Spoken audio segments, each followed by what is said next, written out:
कहानी की शुरुआत में हमें अमेज़न नदी को दिखाया जाता है। उसी नदी में एक बोट पर शिकारी को दिखाया गया जो बौखलाहट में आकर वो किसी से मदद मांगे जा रहा था। अचानक से उसकी बोट को कोई तोड़ने लग जाता है जिससे उसके बोट के अलग अलग हिस्से हो जाते हैं। शिकारी इतना डर गया था कि वो अपने बोट के बिल्कुल टॉप पर चढ़ गया, लेकिन जब उसे कहीं से भी मदद नहीं मिल रही थी तो वो अपने ही गन से खुद की जान ले लेता है। यहाँ से सीन को शिफ्ट करके एक होटल को दिखाया गया जहाँ पर एक लड़की टेरी और एक डॉक्टर रह रहे थे जिन्हें डॉक्यूमेंट्री बनाने में काफी शौक रखते थे और अमेज़न में आए हुए थे क्योंकि उन्हें यहाँ की डॉक्यूमेंट्री पर काम करनी थी। पता चला कि वहाँ पर अजीबों गरीब तरह के एक कबीला रहता था, इसीलिए डॉक्टर को उस कबीले में काफी इंटरेस्ट भी था। टेरी और डॉक्टर के टीम में और भी लोग थे जिसमें हम एक फोटोग्राफर को भी देख पाते हैं, जिसके बाद सभी उसे अपने बोट में लेकर आते हैं। यहाँ पर ये आदमी उन्हें बताता है कि मैं अमेज़न में तरह तरह के सांपों को ढूंढ कर पकड़ने का काम करता हूँ, फिर उन्हें मार्केट में अच्छे दामों में सेल कर देता हूँ। ये लोग भी एक्सप्लेन करते हैं कि हम सभी एक कबीले को ढूंढने के लिए जा रहे हैं।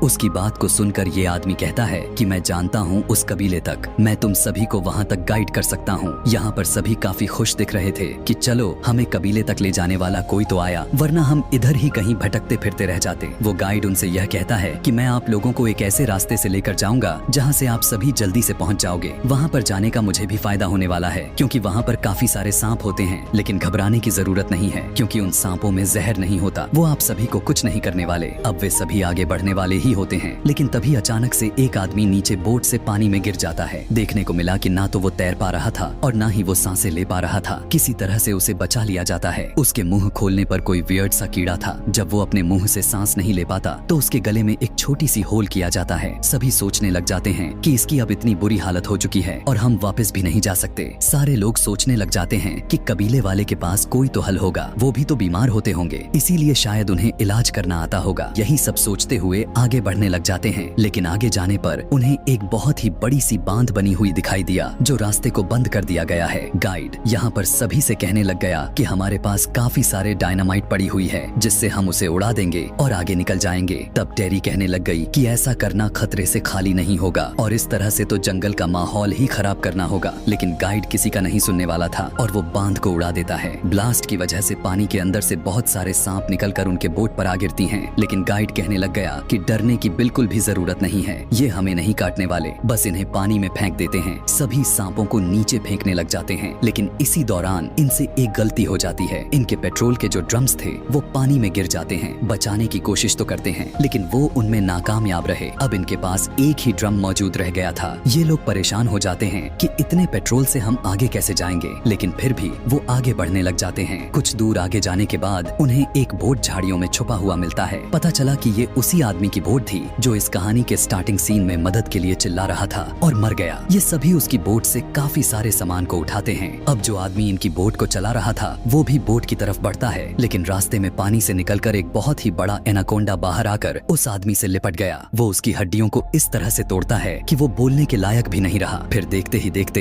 एनाकोंडा उस आदमी को मार डालता है। इधर वे सारे लोग उसी आदमी का इंतजार करने लग जाते हैं क्योंकि इन्हें कुछ नहीं पता कि आखिर उस आदमी के साथ क्या हुआ। उन्हें लग रहा था कि शायद अभी पीछे ही है। वो आदमी कहता है शायद हमें आगे निकलना होगा, मैंने सुना है कि यहाँ पर एनाकोंडा होते हैं, उन्हें हम पकड़ेंगे और उन्हें बेचेंगे जिससे हमें काफी सारे पैसे मिलेंगे। तब टेरी कहती है कि नहीं, हम यहीं पर एक दिन रुककर उसका इंतजार करेंगे फिर आगे बढ़ेंगे। लेकिन वो एजेड आदमी गाइड के तौर पर एक आदमी को अपने साथ मिला चुका था। वो कहता है कि हाँ, मैं तुम्हारे साथ मिलकर एनाकोंडा को पकड़ेंगे और खूब सारा पैसा कमाएंगे। टेरी भी अब काफी परेशान हो चुकी थी क्योंकि उसकी दोस्त की तबीयत खराब होता जा रहा था और उसे डॉक्टर की जरूरत थी। वो गाइड उन लोगों पर गन पॉइंट करके कहने लग गया कि ऐसे ही नहीं, मैं तुम लोगों के साथ आया, मुझे एनाकोंडा को पकड़ना है, तुम लोगों को मेरी बात को स्वीकार करना ही होगा। सभी लोग प्रेशर में आकर उसका साथ देने के लिए तैयार हो जाते हैं। हम देख पाते हैं कि जख्मी आदमी जो डॉक्टर था उसकी तबीयत कुछ बेहतर दिखाई दे रहा था। दूसरी तरफ गाइड उस एनाकोंडा को पकड़ने के लिए ट्रैप लगा रहा होता है। पता चला कि उसका ट्रैप लगाना सक्सेसफुल रहा और एनाकोंडा उसके ट्रैप में फंस चुका था। वो आदमी काफी खुश होता है, लेकिन वो एनाकोंडा इतनी आसानी से इनके जाल में कहाँ आने वाला था। वो काफी स्ट्रॉन्ग था, उनके ट्रैप्स निकल गया और इनके ऊपर हमला करने लग जाता है।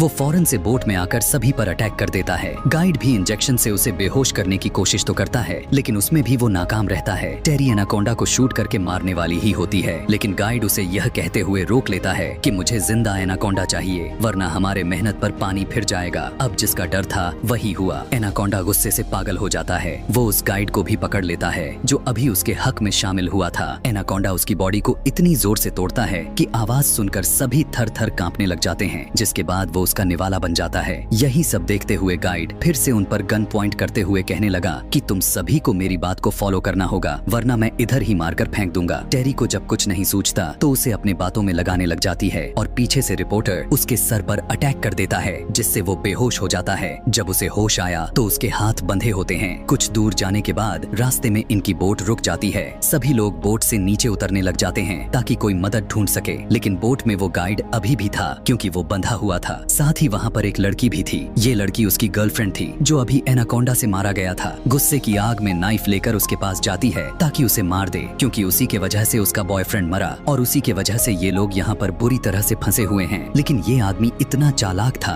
कि उसे टांग मारते हुए उसका गला ही दबा देता है जो नाइफ उस लड़की के पास थी। उससे वो अपनी रस्सी को भी खोल लेता है और फ्री हो गया। दूसरी तरफ पानी के अंदर टेरी के साथ फोटोग्राफर दिखाए जाते हैं, लेकिन तभी वहाँ पर एनाकोंडा आकर इनके ऊपर अटैक जैसे ही करने वाला था, मगर उससे पहले इन्हें भनक लग जाती है, जिससे वो जल्दी से बोट पर चढ़ जाते हैं। जब वो लोग ऊपर आकर एनाकोंडा गन से शूट करने ही वाले ही थे कि तभी वो गाइड आकर उन्हें फिर से रोक लेता है, लेकिन इन्हीं लड़ाई के बीच फोटोग्राफर नीचे पानी में गिर जाता है और एनाकोंडा उसे पकड़कर अपने अंदर लपेटने लग जाता है और उसे जैसे ही मारने वाला होता है, लेकिन तभी टेरी एनाकोंडा के सर पर ही शूट कर देती है। इतना ही नहीं बल्कि वो उसे कई बार शूट करती है, जिससे अब फाइनली एनाकोंडा मर चुका था। यह देखने के बाद तो उस गाइड को काफी गुस्सा आने लग जाता है। गुस्से से वो इतना पागल हो चुका था कि वो टेरी को शूट करके जान से मारने ही वाला होता है, लेकिन तभी वहाँ पर डॉक्टर आ जाता है और उस आदमी के सर पर मारते हुए उसे फिर से बेहोश कर देता है। उसे पानी में फेंक कर उसके बोट को लेकर आगे निकल पड़ते हैं। यहाँ पर अब सिर्फ 3 लोग ही थे जो बचे हुए थे, डॉक्टर के साथ टेरी और वो फोटोग्राफर, क्योंकि बाकी के लोगों को तो एनाकोंडा ने मार दिया था और उस एजेंट इंसान को पानी में फेंक दिया गया था। कुछ दूर आगे जाते ही टेरी को पेट्रोल के ड्रम्स नजर आते हैं। टेरी और वो फोटोग्राफर जब पेट्रोल लेने के लिए जाते हैं तो तभी वहाँ पर गाइड अचानक से आ जाता है जो सीधा उनके ऊपर अटैक करके बेहोश कर देता है। टेरी को जब होश आया तो उसने देखा कि यहाँ पर तो एजेड इंसान अभी भी जिंदा है। गाइड उन्हें बांध दिया हुआ था। यहाँ पर एजेड इंसान बहुत ही अजीब तरह का ट्रिक लगाने लग गया। वो टेरी और फोटोग्राफर पर खून फेंक देता है ताकि एनाकोंडा यहाँ पर आए और इन दोनों को खा ले। हम देखते हैं कि एक दूसरा एनाकोंडा जो कि पिछले वाले के मुकाबले में 4 गुना बड़ा था, वो वहाँ पर आ जाता है। अचानक से वो इन दोनों को अपने पूंछ में लपेट लिया, लेकिन एनाकोंडा को पकड़ने में उस एजेड इंसान को कुछ ज्यादा ही जल्दी थी, इसीलिए वो उसके ऊपर नेट डाल देता है। वो उसे कई बार बेहोश की दवाई इंजेक्ट करने की कोशिश करता है ताकि एनाकोंडा बेहोश हो जाए, लेकिन यहाँ पर एनाकोंडा पहले वाले से काफी बड़ा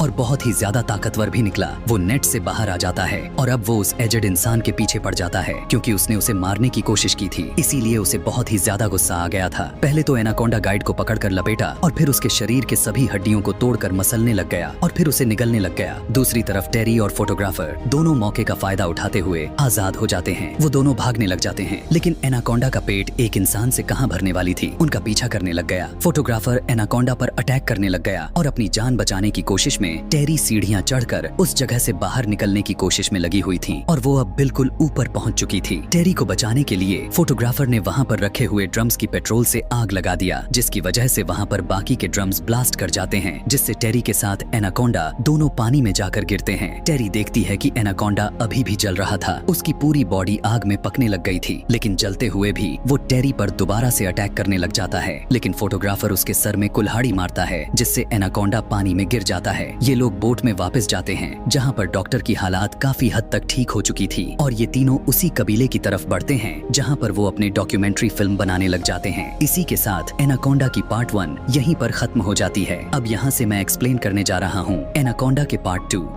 इस कहानी के शुरुआत में उसी कबीले के 2 शिकारियों को देखते हैं। वहीं पर एक शेर भी था जो उनमें से एक शिकारी पर अटैक कर देता है, जिससे वो पानी में गिर जाता है, लेकिन तभी पानी में से कोई चीज उसे नीचे की तरफ खींच लेती है। अब वो क्या चीज थी अभी हमें नहीं दिखाया गया, लेकिन यहीं से सीन को शिफ्ट करके दूसरी तरफ हमें एक आदमी को दिखाया गया जो कि किसी मीटिंग में मौजूद था। उसने कुछ इन्वेस्टर से कुछ पैसे ले रखे थे। उसने यह कहा हुआ था कि मैं उन सभी पैसों को लेकर कोई चीज इवेंट करूंगा, मैं डिस्कवर करूंगा, लेकिन सारे लोग कहते हैं कि तुमने अभी तक ना तो कुछ डिस्कवर की और ना ही कुछ बनाई, इसलिए तुम हमारी पैसे वापस कर दो, और अगर ऐसा नहीं कर सकते तो तुम अपनी रिसर्च को यहीं पर रोक दो, हम और पैसे नहीं देने वाले। वो आदमी कहता है कि आप थोड़ा वेट करने की कोशिश तो करें, मैंने एक फ्लावर को डिस्कवर किया हुआ है जिसका नाम ब्लड आर्चिड है। उसे यूज करके इंसान हमेशा के लिए जवान रह सकता है। वो उन्हें लोकेशन के बारे में भी बताता है कि आखिर ये कहाँ पर मिल सकता है। दरअसल वो जगह एक आइलैंड था। वो सभी अब वहाँ पर जाने के लिए निकल पड़ते हैं। उस रिसर्चर की एक असिस्टेंट भी थी जिसका नाम सैम था। यहाँ पर लोगों को बताया जाता है कि मौसम काफी खराब होने वाला है। वो कहने लग गई कि हमारी बोट इतनी एडवांस नहीं की इतनी खराब मौसम में वहाँ तक जा सके। तब वो एक लड़का जिसका नाम बिल था उससे कांटेक्ट करते हैं जिसकी बोट काफी अच्छी थी और वही इन लोगों को वहाँ तक लेकर आसानी से जा सकता था। पता चलता है कि बिल इन्हें वहाँ पर लेकर जाने के लिए काफी सारे पैसे की मांग करता है, लेकिन उन रिसर्चर को किसी भी तरह करके उस फ्लावर की प्लांट को लाना ही था। तब वो मान जाता है और अपनी टीम के कुछ लोगों को लेकर वहाँ के लिए निकल पड़ते हैं।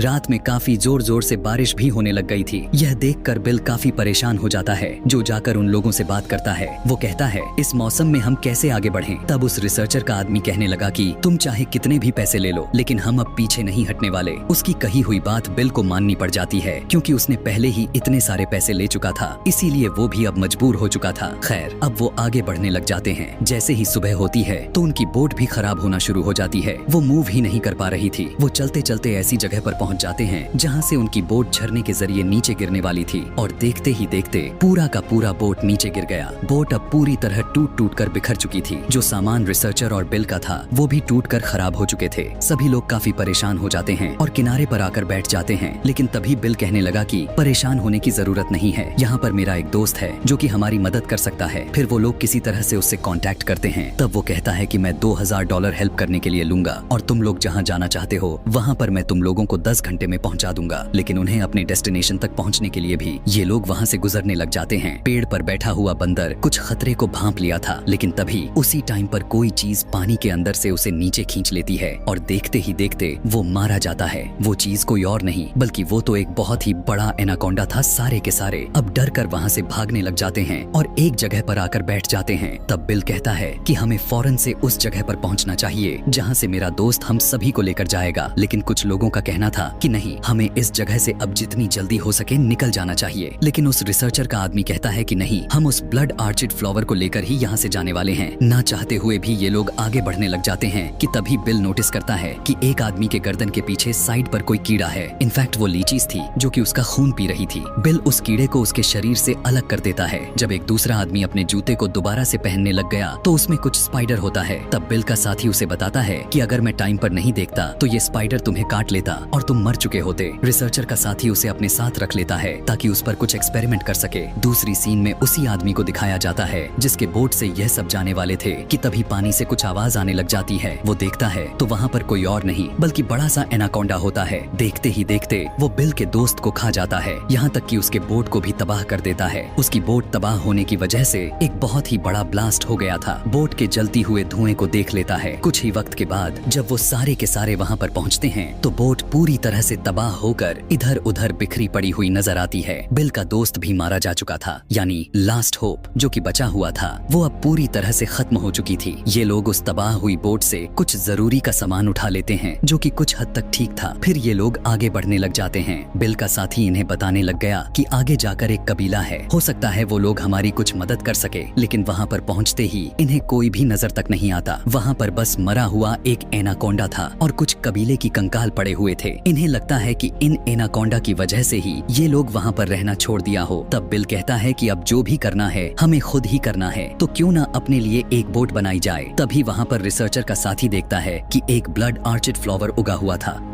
वो सबको बुलाने लग गया और बताने लग गया कि मुझे पता चल गया कि यहाँ के अनाकोंडास इतने लंबे और इतने ताकतवर कैसे हैं। मुझे लगता है ये सभी ब्लड आर्चिड फ्लावर को ही खाते हैं। कहने लग गया कि यहाँ पर और भी ऐसे फ्लावर होंगे और हमें इसी वक्त उन्हें ढूंढना चाहिए। लेकिन बाकी के लोग कहने लग गए कि इसमें फूल से ज्यादा इस जंगल में एनाकोंडा हो सकते हैं। तुम क्या चाहते हो, हम सभी मारे जाएं। वो उन्हें फोर्स करते हुए एक बोट को बना लेता है। दूसरी तरफ रिसर्चर अपने साथी यानी उसी आदमी जिसने स्पाइडर को अपने पास रखा हुआ था उसका सामान सामान देख रहा होता है उसका सामान को चेक करने लग जाता है। रिसर्चर को पता चलता है कि उसने बिल के मरे हुए दोस्त से कुछ सामान को उठा लिया था जिसमें एक फोन भी था। वो उस फोन के बारे में किसी को कुछ नहीं बताया हुआ था, इसीलिए वो उससे पूछने लग गया कि जब तुम्हारे पास फोन था और हम जब किसी की मदद ले सकते थे तो तुमने इस फोन का यूज क्यों नहीं किया, किसी से कांटेक्ट क्यों नहीं किया। तब वो आदमी कहने लगा कि मैं कांटेक्ट कर सकता था, लेकिन तुम्हें क्या लगता है कि यहाँ पर हमारी मदद के लिए कोई आता और हम यहाँ से चले जाते तो फूल को कौन ढूंढ कर लाता, ये मैंने आपके लिए ही तो किया। तब रिसर्चर कहता है कि फूल और पैसों से ज्यादा जान प्यारी होती है, हमने बहुत ही बड़ी गलती कर दी है यहाँ पर आकर। अब उस रिसर्चर के साथी को गुस्सा आ जाता है और जो स्पाइडर उसने पकड़ रखा था उसे उस रिसर्चर पर ही छोड़ देता है। स्पाइडर उसे काट लिया जो अचानक से रिसर्चर को कुछ होने लग गया। सभी लोग वहाँ से निकलने वाले होते हैं, लेकिन रिसर्चर अभी तक नहीं पहुँचा हुआ था, इसीलिए उसकी असिस्टेंट सैम उसे बुलाने के लिए जाती है, लेकिन देखती है कि वो तो पैरालाइज्ड हो चुका है। बाहर वो सभी से पूछने लग गई कि उसकी ऐसी हालत किसने किया है। उतने ही देर में वहाँ पीछे रिसर्चर के पास एनाकोंडा आ जाता है जो कि उस रिसर्चर को निगल लेता है।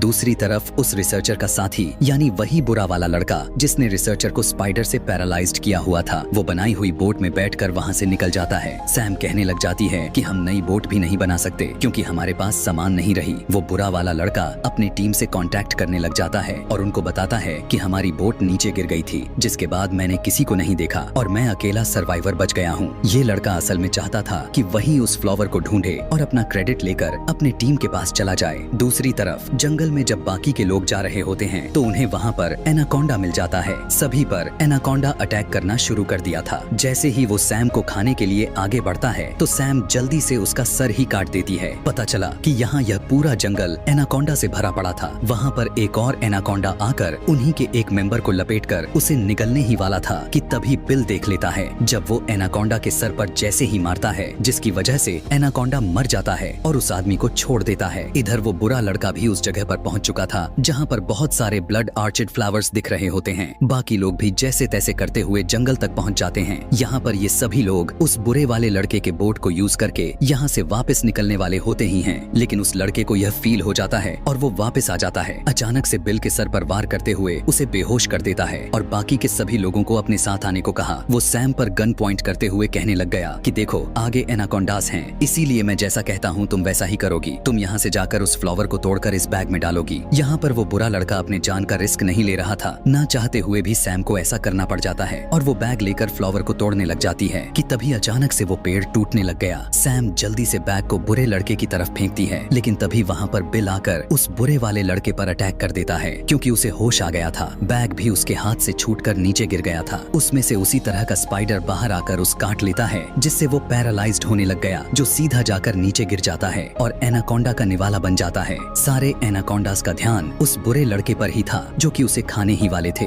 इधर सैम भी किसी तरह से बाहर निकलने की कोशिश में लग जाती है, लेकिन तभी उनमें से एक एनाकोंडा का ध्यान सैम पर चला गया। वो उसे खाने ही वाला था कि तभी सैम का साथी उसके मुंह पर तेल फेंक कर मारता है जिसमें आग भी लगा दिया। खाई में जब ब्लास्ट हुआ तो वहाँ की सारी जमीनों में क्रैक्स आने लग जाते हैं और वो नीचे धंसने लग जाती है। सारे एनाकोंडास भी धंसने लग जाते हैं, उनके ऊपर बड़े बड़े चट्टाने गिरने लग जाते हैं। यानी सारे एनाकोंडास का खेल खत्म हो चुका था, मारे जा चुके थे और बचे हुए लोग वहाँ से बोट को लेकर निकल आते हैं। अब ये सभी पूरी तरह से सेफ थे क्योंकि अब कोई भी एनाकोंडा नहीं बचा हुआ था। सभी सोचने लग जाते हैं कि चाहे कुछ भी हो जाए हम लोग घर वापस चले जाएंगे और इसी के साथ एनाकोंडा पार्ट 2 भी खत्म हो जाती है। आगे की कहानी यानी एनाकोंडा के पार्ट 3 देखने के लिए कमेंट में पार्ट 3 लिखना ना भूलें और अगर पार्ट 3 और पार्ट 4 दोनों एक ही साथ एक ही वीडियो में देखना चाहते हैं तो चैनल को सब्सक्राइब करना बिल्कुल भी ना भूलें। Thanks for watching.